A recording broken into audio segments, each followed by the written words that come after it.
I'm for a dramatic increase in corporate taxes. We have to increase taxes on the wealthy. For getting our guys tax cut, we've got to cut spending, which they're going to resist. Where does the tax revenue come from? Corporations and the wealthy. And when they start squealing, we have a conversation. We're all partners in this. Everybody's going to take a little pain. Those are not my words.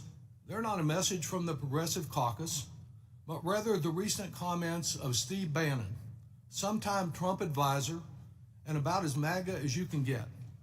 He reiterated them this very morning. This committee has got to decide, will it maintain its traditional allegiance to the plutocrats or help working families, some of whom are represented here on today's panel?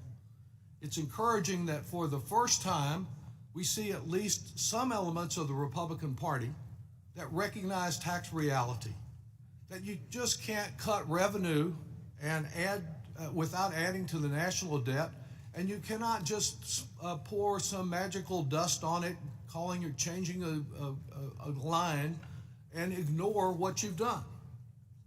Spiraling national debt has been something that some members of this committee have previously said was a national security crisis. Well, it's a crisis just as much if you do it through more tax breaks, more largesse for the billionaire class, for the multinational corporations that are paying a tax rate today that is a fraction of that paid by Main Street businesses and by most Americans. And there's further trouble for working families in the plans that Republicans are advancing. Only last week, President-elect Trump told Americans that on food, we can expect, quote, some pretty drastic price reductions. I think all of us would wish him well on that and eagerly await his fulfilling his promise, oft repeated, to lower drastically the price of food. Most economists, however, are concerned that his policies will have exactly the opposite effect. Indeed, the minutes of the last Federal Reserve meeting suggest that we may already be paying higher interest rates because of their concern that Trump will stoke inflation.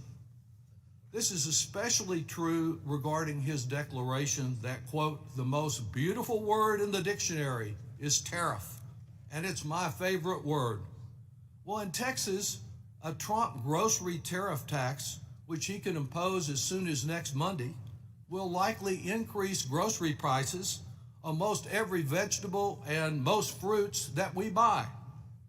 Overall, Republican eagerness for a trade war that no one will win, beginning with the imposition of multiple Trump tariff taxes, a regressive form of taxation, and the resulting retaliation by other countries, and Republican reliance on tariff taxes to offset their tax breaks for the super wealthy, will continue to shift the tax burden to some of the very type of businesses that are represented on this panel.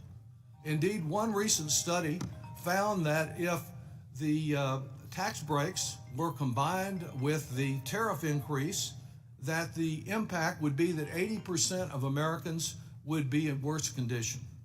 And let's not forget that the last time retaliation occurred from Trump tax tariffs, that farmers had to be paid billions of dollars in welfare because of their lost foreign markets. Now, the impact of the 2017 Trump tax scam was to add about $2 trillion to our deficit, and now it's proposed that we add another $4 or $5 trillion. The effect on Americans is that 7.8% was the tax rate paid by the top multinationals in 1 year. Last year, the pharma industry didn't, as a group, pay any tax whatsoever. But meanwhile, a working mother with 2 children who was paid the average rate was paying a tax rate of 20%. That's not fair. And I'm glad that Mr. Bannon recognized it. I hope more of our Republicans will recognize that these large profitable corporations need to pay their fair share, and so do the wealthiest few in our country. The biggest loser of their plan overall will be our debt, but the impact that that has on the solvency of Social Security and Medicare and other investments is also very critical.